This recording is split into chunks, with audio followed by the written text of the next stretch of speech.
चीकू नाम का एक प्यारा सा लड़का था जो बबल गांव में अपनी दादी के साथ रहता था।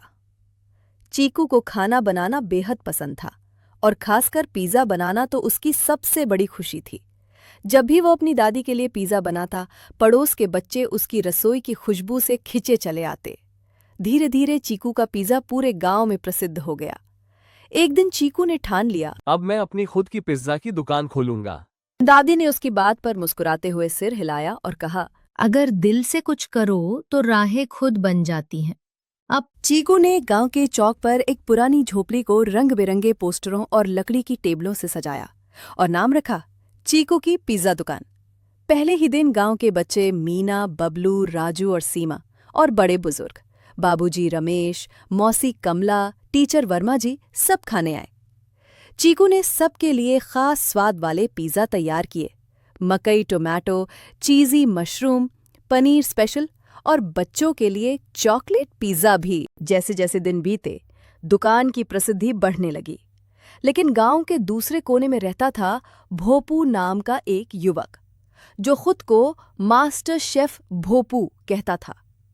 जब उसे पता चला कि अब लोग चीकू की दुकान को पसंद कर रहे हैं, तो वह ईर्ष्या से भर उठा। अगले ही दिन उसने भी अपनी पिज़्ज़ा की दुकान खोल दी, बिल्कुल चीकू की दुकान के सामने। नाम रखा भोपू का धमाकेदार पिज़्ज़ा। भोपू सस्ते दाम और नकली ऑफर्स के जरिए ग्राहकों को आकर्षित करने लगा। कुछ लोग लोभ में आकर उसके पास चले भी गए। चीकू थोड़ा उदास हुआ, लेकिन उसकी दादी ने समझाया। बेटा, सच्ची लगन और मेहनत की जीत हमेशा होती है। चीकू ने हार नहीं मानी। उसने पिज़्ज़ा में नए स्वाद और सोच जोड़ी। बच्चों के लिए स्माइली पिज़्ज़ा, बुजुर्गों के लिए हल्का मसाले वाला सादा स्वाद पिज़्ज़ा और स्वास्थ्य के प्रति सजग लोगों के लिए ओट्स ब्रेड पिज़्ज़ा। साथ ही उसने गांव के कुछ बेरोजगार युवाओं को भी पिज़्ज़ा बनाना सिखाना शुरू किया, ताकि वे खुद भी रोजगार पा सकें। धीरे धीरे उसकी दुकान सिर्फ खाने की नहीं, सीखने की जगह बन गई। बच्चों को वहां खाना बनाना, मेहमान नवाजी और साफ सफाई भी सिखाई जाती थी। फिर गांव में एक प्रतियोगिता रखी गई, सबसे स्वादिष्ट व्यंजन प्रतियोगिता। भोंपू ने अपने तीखे और रंग बिरंगे मगर बेस्वाद पिज़्ज़ा पेश किए, जबकि चीकू और उसकी टीम ने गांव के हर स्वाद और परंपरा को मिलाकर 7 रंगों वाला गांव पिज़्ज़ा बनाया।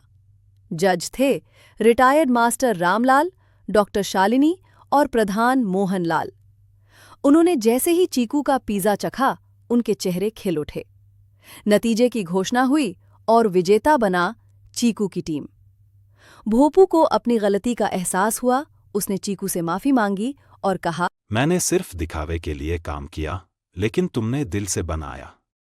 चीकू मुस्कुराया और बोला, अगर तुम सच में सीखना चाहो तो हम मिलकर एक नई दुकान शुरू कर सकते हैं, दोस्ती की पिज्जा दुकान। और उस दिन से दोनों ने मिलकर गांव के बच्चों को सिखाया कि काम छोटा बड़ा नहीं होता और मेहनत, सहयोग और सच्चाई ही असली सफलता की कुंजी है। सीख: मेहनत और सच्चाई की हमेशा जीत होती है। जिद और जलन से बेहतर है दोस्ती और बदलाव।